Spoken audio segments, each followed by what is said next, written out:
BNP নেতৃত্বাধীন ২০ দলীয় জোটের বিপরীতে রাজনীতির মাঠে প্রগতিশীলতার প্রতিশ্রুতি নিয়ে আওয়ামী লীগের নেতৃত্বে গঠিত হয় নতুন ১৪ দলীয় জোট। ২০০৮ সালের পর থেকে যৌথবদ্ধ রাজনীতির ধারায় নবম ও দশম সংসদে ছিল ১৪ দলের শরিকদের একাধিক প্রতিনিধিত্ব। আওয়ামী লীগ নেতৃত্বাধীন মন্ত্রিসভায়ও তার প্রতিফলন ঘটেছে। জোটের রাজনীতিতে একে আদর্শগত বলেই অভিহিত করে আসছে আওয়ামী লীগ। এ জোটে যেমন ভাঙনের ইতিহাস আছে, তেমনি আছে সম্প্রসারণের ইতিহাস। সে ধারাবাহিকতায় জোটের নতুন দল এসেছে, হয়েছে মহাজোট।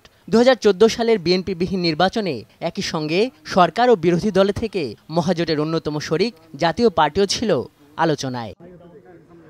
একাদশ জাতীয় সংসদে আওয়ামী লীগ শরিকদের নিয়ে ৩০০ আসনেই প্রার্থী দেয়। নির্বাচনের আগে সরকারে থাকার কথা বললেও নির্বাচনের পরে বিরোধী দলেই ঠাঁই হয়েছে জাতীয় পার্টির। কিন্তু নৌকা মার্কা প্রতীক নিয়ে সংসদে যাওয়া ১৪ দলের নির্বাচিত শরিকরাও বিরোধী দলেই থাকবেন বলছেন ক্ষমতাসীনরা। ১৪ দলের সাথে আমাদের যে সম্পর্ক, সেটা হলো রাজনৈতিক জোট।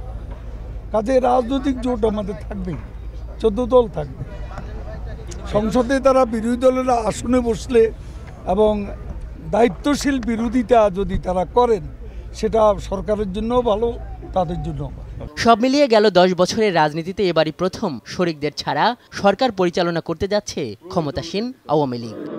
আজহার লিমন, সময় সংবাদ, ঢাকা।